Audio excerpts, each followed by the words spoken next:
Hello hello guys, welcome और welcome back to my channel what यार। हम आज नेक्स्ट चैप्टर करने वाले हैं हमारे ज्योग्राफी का, विच इज क्लाइमेटिक कंडीशंस और climates of both India and Brazil. ठीक है, तो मैं एक्सपेक्ट करती हूँ और मैं अज्यूम करती हूँ कि आप लोगों ने इसके पहले वाले लेक्चर्स देख लिए हैं। अगर नहीं देखे हैं तो प्लीज लेक्चर देख लीजिए एक बार। ठीक है, तो इसमें बेसिकली हम पहले तो क्लाइमेट ऑफ ब्राजील देखेंगे, फिर क्लाइमेट ऑफ इंडिया देखेंगे और वो कैसे इम्पैक्ट करता है हमारे रीजन को, इस बारे में देखेंगे। तो उसको देखने से पहले हम एक ये चीज नोट कर लेते हैं दैट देखो, ये जो रेड है इट इज सेमी एरिड, तो ये जो ये वाला रीजन है it is semi arid. Okay, मैं ब्राजील का मैप एक बार आपके लिए पेस्ट कर देती हूँ सो दैट आपको भी समझ में आए कि हम किसकी बात कर रहे हैं। ठीक है, तो जब हम सेमी सेमी एरिड की बात कर रहे हैं, हम सेमी एरिड की बात कर रहे हैं, तो मतलब ये कुछ तो हमारा हम्म तो ये हमारा इसके बारे में बात चल रहा है। यहाँ के थोड़े से रीजन रीजन के बारे में बात चल रही है, ये सेमी एरिड है। फिर उसके बाद देखते हैं ट्रॉपिकल। ट्रॉपिकल मतलब क्या? ट्रॉपिक्स। ट्रॉपिक्स ऐसी जगह जहाँ पे झाड़ वगैरह बहुत अच्छे होते हैं। तो this will be somewhere around here, because मुझे हमें पता है कि वहाँ पे हमारे हाईलैंड्स हैं। ठीक है, हमने पढ़ा था लास्ट में। फिर tropical coast line. Tropical coast line कौन से एरिया में? ऑफकोर्स इस वाले एरिया में ट्रॉपिकल कोस्ट लाइन होगा। फिर उसके बाद सब ट्रॉपिक्स। सब ट्रॉपिक्स मतलब फिर equatorial humid is somewhere here, and फिर equatorial super humid is around Amazonia. Now do you understand हम कैसे किसकी बात कर रहे हैं? ठीक है, तो ये अभी I am deleting this picture so that हम थोड़ा और क्लियरली इसको समझ पाए। ठीक है, तो अभी ये मैप कैसे पढ़ते हैं, ये वाला जो मैप है उसको कैसे पढ़ा जाता है मैं आपको बताती हूँ। ठीक है, हम इस मैप की बात कर रहे हैं, ये वाले मैप की बात कर रहे हैं। तो यहाँ पे क्या दिया हुआ है? एनुअल एवरेज रेनफॉल और कलर्स दिए हुए हैं। ठीक है, तो जहाँ पे रेनफॉल 500 mm से कम है उसको इस कलर से डिनोट किया गया है। तो वो एरिया है ये। अब याद करो, यहाँ पे एक डेजर्ट था। कौन सा डेजर्ट था मुझे बताना आप लोग कमेंट करके, क्योंकि यहाँ पे ना एस्क्रेपमेंट है, तो इसके वजह से जो सारी बारिश है वो यहीं पे खत्म हो जाती है। तो ये क्या हो जाता है? रेन शेडो रीजन हो जाता है। रेन शेडो रीजन मतलब यहाँ पे बारिश हो गई तो यहाँ पे बारिश होगी क्या? नहीं होगी, क्योंकि ऑलरेडी रेनफॉल हो चुका है। अब यहाँ पे अगर बारिश नहीं हो रही तो ये एरिया कैसा होगा? एरिड होगा। और एरिड एरिया है मतलब यहाँ पे रेनफॉल होगी क्या? नहीं होगी, तो सूखा होगा यहाँ पे। ठीक है, देखो ये रहा सेमी एरिड रीजन। वो ये वाला रीजन है, सेम ये वाला रीजन है। सेमी एरिड का मतलब है यहाँ पे बारिश नहीं होती और यहाँ पे सूखा है। उसके बाद देखना सबसे ज्यादा रेनफॉल कहाँ पे है? जहाँ पे ये वाला कलर है। तो ये वाला कलर सॉरी, तो सबसे ज्यादा रेनफॉल देखो यहाँ पे, यहाँ पे पूरा रेनफॉल हो रहा है।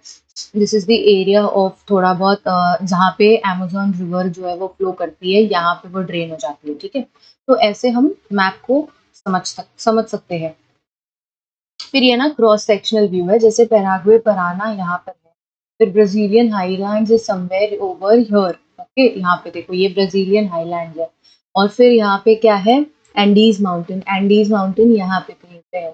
ठीक है, और अमेजोन बेसिन। तो अमेजोन बेसिन पे सबसे ज्यादा बारिश हो रही है। यहाँ पे देखो ये जो लाइन दी हुई है ये वाली, तो सबसे ज्यादा जो बारिश हो रही है 2000 mm वो अमेजोन बेसिन में हो रही है। और जो सबसे कम है ये देखो 600 mm, वो कहाँ पे हो रही है? Brazilian highland. ब्राजीलियन हाईलैंड पूरा यहाँ पे है, तो ये जो पार्ट है वो भी वहीं आता है, इसीलिए जो एवरेज रेनफॉल है वो कम हो गया है। ओके,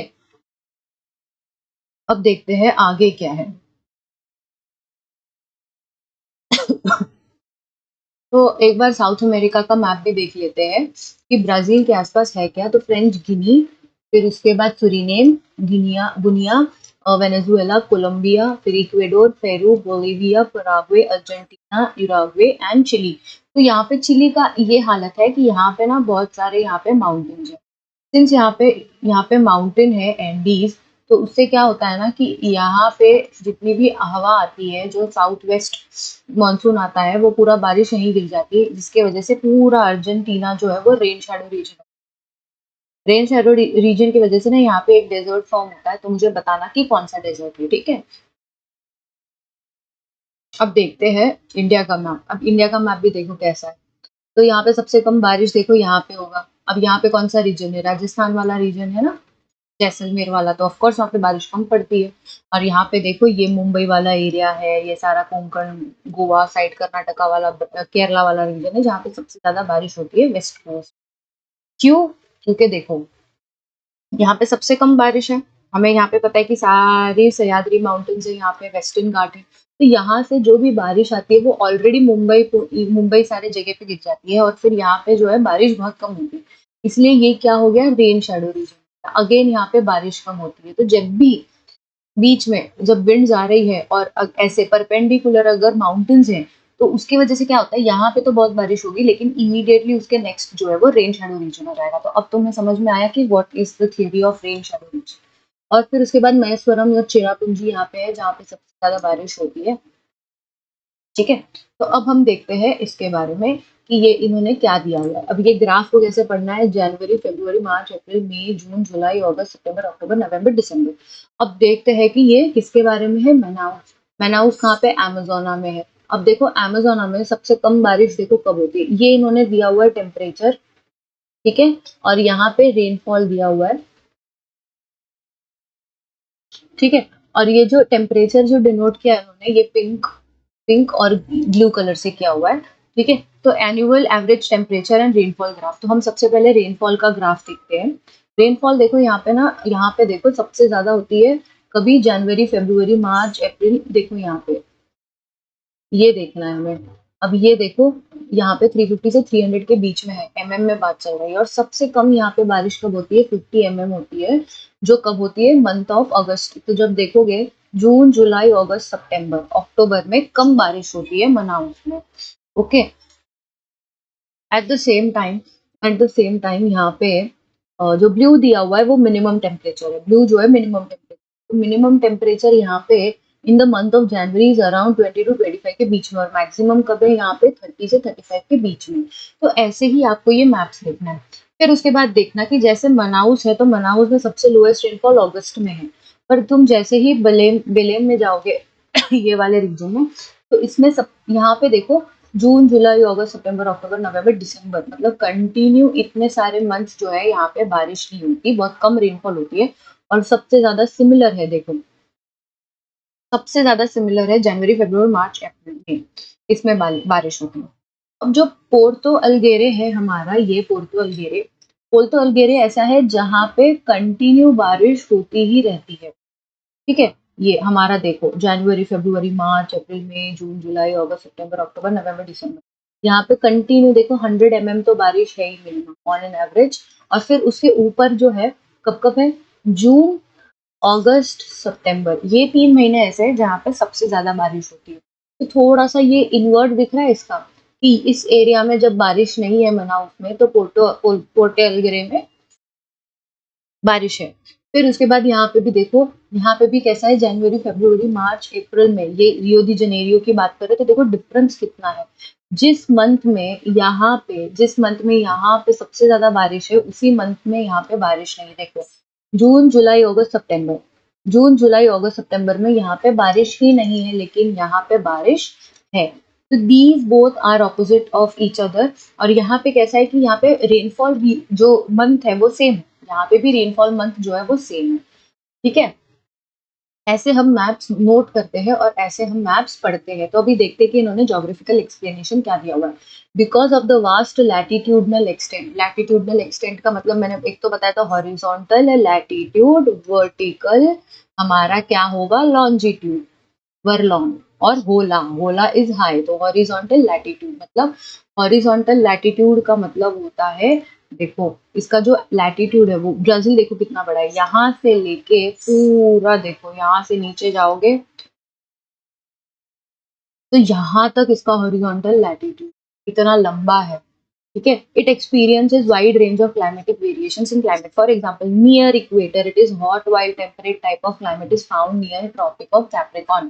ट्रॉपिक ऑफ कैप्रिकॉर्न किसके साइड आया मुझे बताना जरा. ट्रॉपिक ऑफ कैप्रिकॉर्न आया समवेयर नियर हियर. और फिर उसके बाद ट्रॉपिक हमारा जो इक्वेटर है, equator is somewhere near here. तो ऑफ कोर्स यहाँ का जो टेम्परेचर है is going to be different from the temperature और द क्लाइमेट ओवर हियर, क्योंकि ये वाला जो रीजन है, नीचे वाला रीजन है, it is nearer to tropic of Capricorn. ये हमारा क्या है, तो इक्वेटर के पास है तो ये कैसा रहेगा, इसका क्लाइमेट इक्वेटोरियल क्लाइमेट होगा. अगर ये ट्रॉपिक के पास है तो इसका क्लाइमेट कैसा होगा, ट्रॉपिकल क्लाइमेट होगा. It is very simple as that, है ना. फिर उसके बाद देखते हैं क्या है. Brazil gets rainfall from south east trade wind. South east मतलब क्या है, ये हमारा साउथ हुआ और ये हमारा ईस्ट हुआ. तो जितनी भी ट्रेड विंड आती है ना वो ऐसी आती है. तो यहाँ पे ट्रेड विंड आए, तो ट्रेड विंड आए तो सबसे ज्यादा बारिश यहाँ पे इस एरिया में मिलेगी, ऐसे है ना. Parts of the Brazilian highlands extend up to northern coast.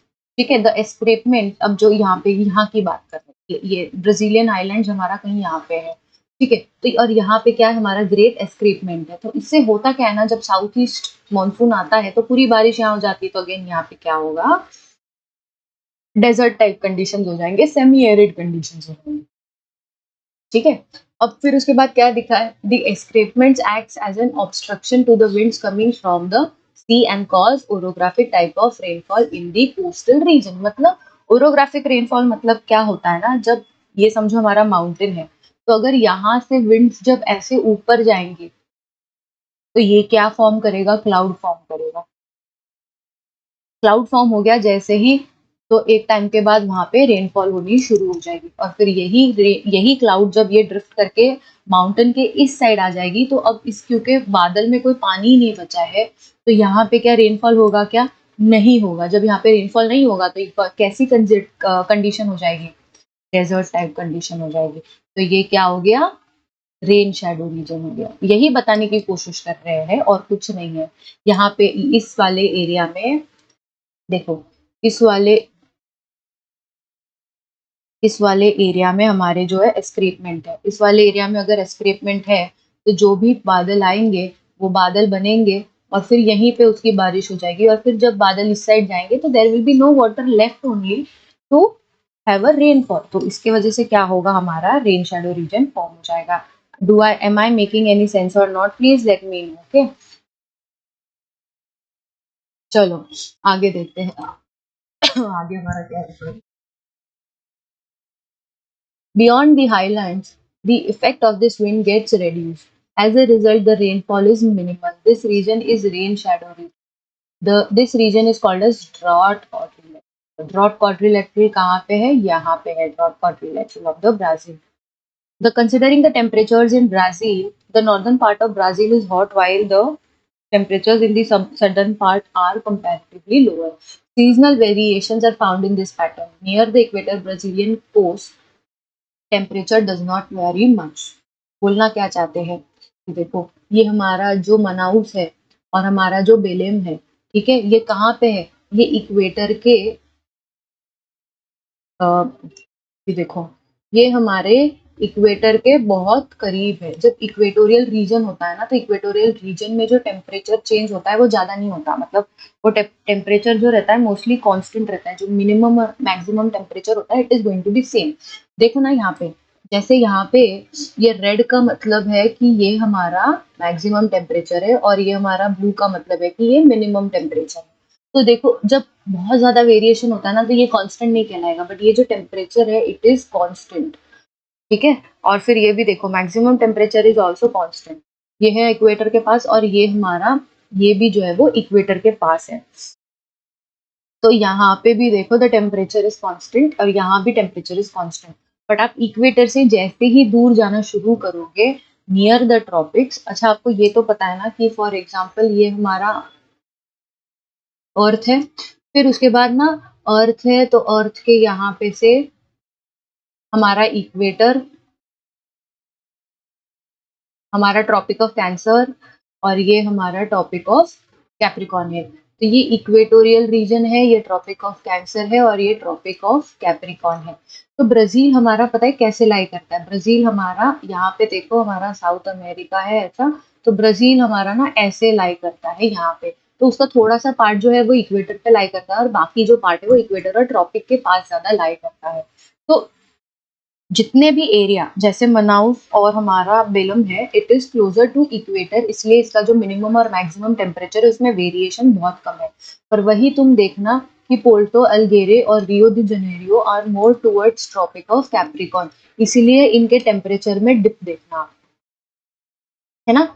क्या इसमें और इस वाले टेम्परेचर में डिफरेंस है, ये देखो यहाँ पे डिप हो रहा है और फिर यहाँ पे राइज हुआ, फिर यहाँ पे देखो ये डिप हुआ और ये फिर ऐसे राइज हुआ, तो क्या ये कांस्टेंट टेम्परेचर है, नहीं।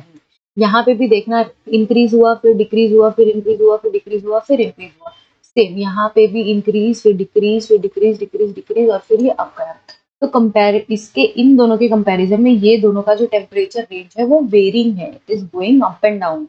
तो उनका यही कहना है कि जैसे ही आप इक्वेटर पे इक्वेटोरियल रीजन पे जाते हो तो temperature is same through out the day, मतलब वेरिएशन ज्यादा नहीं होगा, बट जैसे ही आप ट्रॉपिक ऑफ कैंसर की तरफ जाओगे तो टेम्परेचर जो है वो अप डाउन होता है।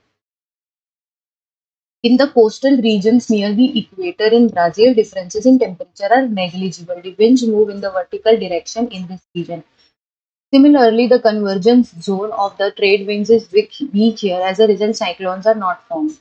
That is why tropical cyclones rarely visit the coast of Brazil. अब ये आपने पढ़ा होगा 8th और 9th में, ठीक है। आई वेरी नाइसली रिमेम्बर कि आपको ये चैप्टर था, तो आपको पता होना चाहिए कि ट्रॉपिकल साइक्लोन्स किसकी बात चल रही है। Most of the part of the country lies in the tropical zone. The equator passes through northern part of the country. Temperature is more in this region. The average temperature of the Amazon Valley is 25 to 28 degrees Celsius. The climate is cooler in the highlands because of proximity of the sea. Coast, the coast experience mild and humid climate. The Amazon Valley receives around 2000 mm of rainfall, while the northeastern coast receives 1000 to 1200 rainfall. अब same देखते हैं, अब हम India पे आते हैं, ठीक है।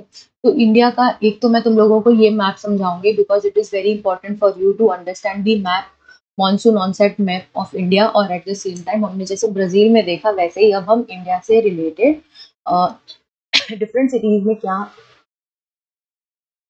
टेम्परेचर है वो देखेंगे। तो यहाँ पे कहीं पे दिल्ली है, ठीक है, फिर यहाँ पे मुंबई है,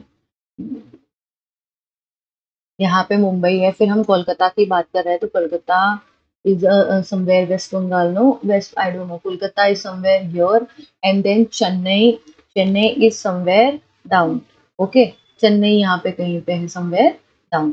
तो now we'll understand कि ये मैप कहना क्या चाहता है। अब देखो दिल्ली, दिल्ली का टेम्परेचर हमें पता है कि जब जैन होता है तो बहुत कम होता है, ऑफकोर्स फिर जैसे जैसे मई आने लगेगा तो टेम्परेचर 40 तक चला जाता है, फिर उसके बाद ये हम लोग वापस से प्रोसीड कर रहे हैं दिसंबर में।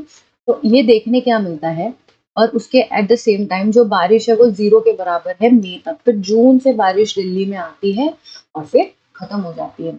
अब देखना वही सेम चीज हम देखते हैं किसमें, हम देखते हैं मुंबई में। अब मुंबई में भी कैसा है, मुंबई में भी जनवरी फरवरी मार्च अप्रैल मई में देयर इज नो रेनफॉल, फिर जून जुलाई अगस्त सितंबर अक्टूबर में थोड़ी बहुत बारिश होती है, ये तो हमें सबको पता है। तो these both the temperature and the rainfall maps are really similar, not temperature, sorry, the only the rainfall maps are very similar। फिर उसके बाद हम चेन्नई में देखते हैं, तो Chennai is very humid kind of place. Kolkata and Chennai, Kolkata में देखो मई से शुरू हो जाता है तो चलता है नवंबर तक, अक्टूबर तक, तो इतनी बारिश होती है। और यहाँ पे देखो, यहाँ पे सबसे उल्टा है चेन्नई। चेन्नई में देखो, हमारे यहाँ पे जब बारिश होती है दिल्ली और मुंबई में, तो चेन्नई में वहां पे बारिश नहीं होती। चेन्नई में बारिश शुरू होती है सितंबर अक्टूबर नवंबर दिसंबर में, ये 4 महीने यहाँ पे बारिश होती है। वो क्यों आपको समझ में आएगा, because because I tell you why. अब यहाँ पे एक मैप देखते हैं कि ये हमारा अराइवल डेट कब होता है। तो हम महाराष्ट्र से शुरू करते हैं, तो हमें पता है कि जून 5 या जून 10 से हमें पता है कि हमारे यहाँ पे बारिश शुरू हो जाती है, हो जानी चाहिए। लेकिन जब आप लोग ये इसकी बात करोगे ना, सॉरी, यहाँ पे ठीक है। ये जो एरिया है यहाँ पे देखो, यहाँ पे इट इज शोइंग August 15 या August 1। फिर यहाँ पे देखो ये वाला है, यहाँ पे क्या है, July 15। ठीक है। ये हमारा ITCZ है। ITCZ क्या है, inter continental inter tropical convergence zone. फिर उसके बाद देखो यहाँ पे विंटर कैसे आता है, विंटर का जो विंड का डायरेक्शन होता है वो ऐसा होता है, ऐसा होता है। और हमारा जो साउथ वेस्ट मानसून है वो ऐसा होता है। तो सबसे पहले हमारा जो साउथ वेस्ट मानसून है यहाँ से शुरू होता है और फिर हम यहाँ तक जाते हैं। ठीक है। और फिर उसके बाद वो हवा यहाँ जाती है, यहाँ पास होती है, फिर वही यहाँ से फिर ये टर्न लेके इस साइड मुड़ जाती है वो हवा। ठीक है। तो अब ये तो हमने देख लिया कि क्या है। अब थोड़ा एक्सप्लेनेशन देखते हैं। India climate is monsoon type of climate. ठीक है। The sun rays are perpendicular up to tropic of cancer. इसका मतलब ये है कि बियॉन्ड ट्रॉपिक ऑफ कैंसर, अगर आप यहाँ पे हो, अगर आप ट्रॉपिक ऑफ कैंसर पे खड़े हो, तो सन जो है ना, सन आपके ओवरहेड बस ट्रॉपिक ऑफ कैंसर तक ही आ सकता है। मतलब अगर आप यहाँ पे खड़े हो तो सन कभी भी तुम्हारे ओवरहेड नहीं होगा। आप जब ऊपर देखोगे तो सन तुम्हारे सर पे कभी नहीं होगा, वो तुम्हारे सामने होगा या तुम्हारे पीछे होगा। बट वो सन की जो रेज है वो कभी भी तुम्हारे ऊपर नहीं होगी डायरेक्टली। क्यों? क्योंकि सन का जो भी रेज है वो तुम्हारे ओवरहेड बस यहाँ से लेके यहाँ तक ही आ सकता है। इसलिए देखना, ये एरियाज जो है वो यूजुअली हॉट होते हैं। जैसे ही आप ट्रॉपिक ऑफ कैंसर से ऊपर जाओगे या ट्रॉपिक ऑफ कैंसर से ऊपर की तरफ जाओगे पोलर एरियाज तक, नॉर्थ पोल और साउथ पोल की तरफ, तो जो जो टेम्परेचर है वो डिक्रीज होने लगता है। बिकॉज जो सन रेज है वो डायरेक्ट नहीं पड़ती, वो स्लैंट पड़ती है। जब स्लैंट पड़ती है सन रेज, तो उससे क्या होता है कि जो उसकी इंटेंसिटी होती है वो कम हो जाती है।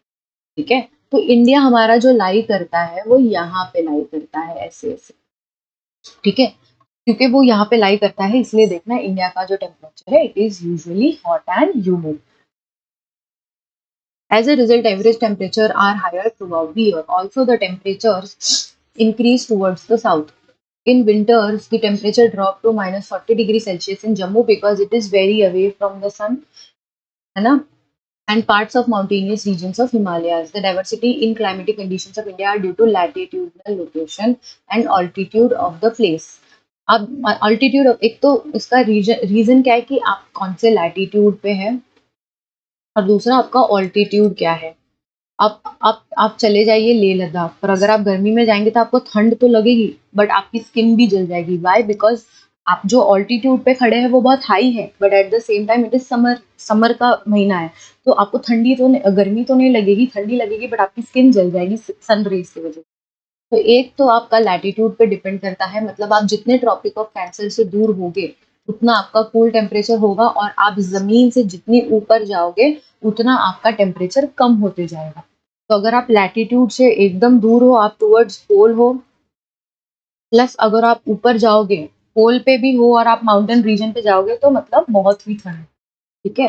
Very cold winds blow from north are obstructed by Himalayas. Similarly, the southwest monsoons retreat from the Shivalik and Himachal ranges of the Himalayas. Because of the high temperatures in summer, low pressure areas develop in Punjab plains and the Thar desert of Rajasthan. This attracts winds coming from the high pressure region in the Indian Ocean, which start flowing towards the mainland.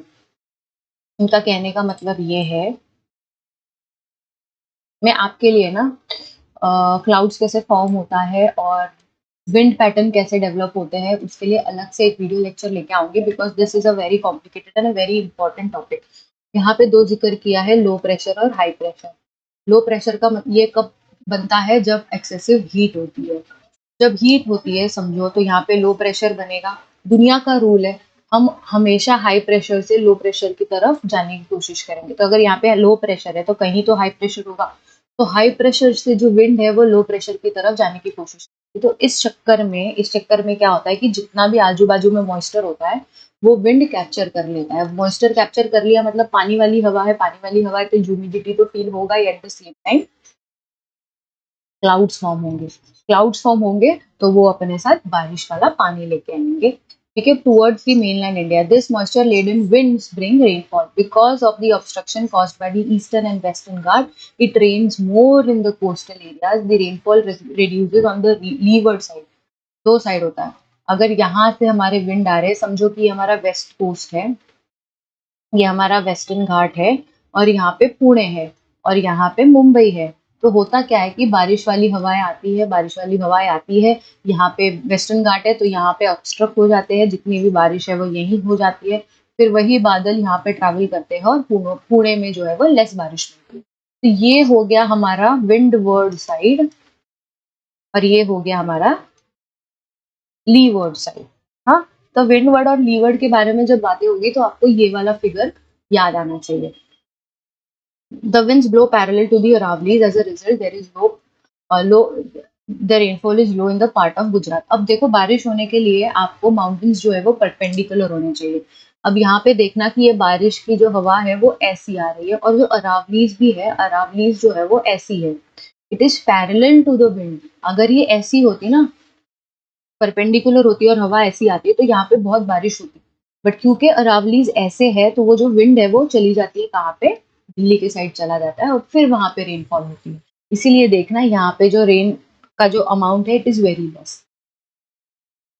In order to cause rainfall आपको perpendicular हवा आनी चाहिए। ये mountain है और ऐसे आ रहा है। अब हो रहा क्या है कि गुजरात साइड में हवा ऐसी आ रही है, और इसके सामने नहीं हमारा माउंटेन, इसके बाजू में, which is parallel.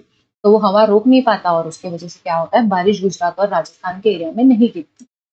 Later, these winds move towards Himalayas. Their moisture carrying capacity increases. Orographic type of rainfall occurs because of the natural obstruction of Himalayas. These winds return from Himalaya ranges, and their retreating journey starts while blowing from northeast. Northeast. While blowing from northeast towards Indian Ocean.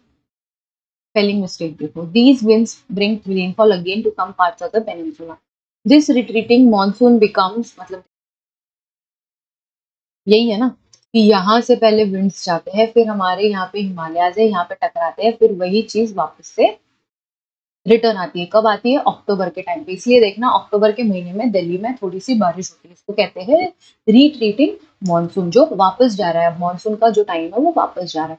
In general the climate of India is hot throughout the year. As Tropic of Cancer passes through the middle of India, India is considered to be a tropical region. India faces natural disasters like erratic rainfall, droughts, cyclones, floods, etc. frequently. There are 4 seasons as per Indian Meteorological Department. पहला hot weather, मतलब हमारे लिए summer, फिर hot the season of rainfall monsoon, the season of retreating अक्टूबर का महीना जिसमें बहुत गर्म होता है, and then cold weather. तो हमारी इंडिया में 4 टाइप के वेदर है प्रोमिनेंटली, ठीक है। तो आई होप कि आप लोगों को मेरा ये वाला जो लेक्चर है वो समझ में आया होगा।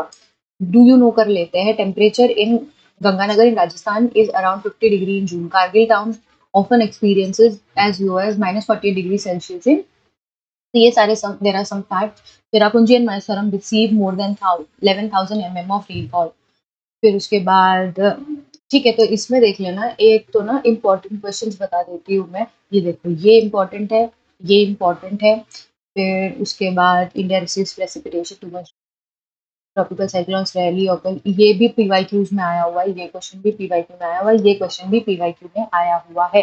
So these questions are really important, and at the same time now because these questions have been asked, हो सकता है कि कोई नए क्वेश्चन इनमें से पूछ सके, ठीक है। तो अगर आपको मेरा लेक्चर अच्छा लगा हो तो please like, share and subscribe people.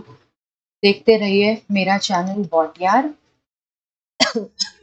Thank you so much, thank you. मिलते हैं हमारे नेक्स्ट लेक्चर में, जो कि होने वाला है नेचुरल वेजिटेशन के बारे में मोस्टली। तो मिलते हैं बहुत ही जल्द। Okay, bye.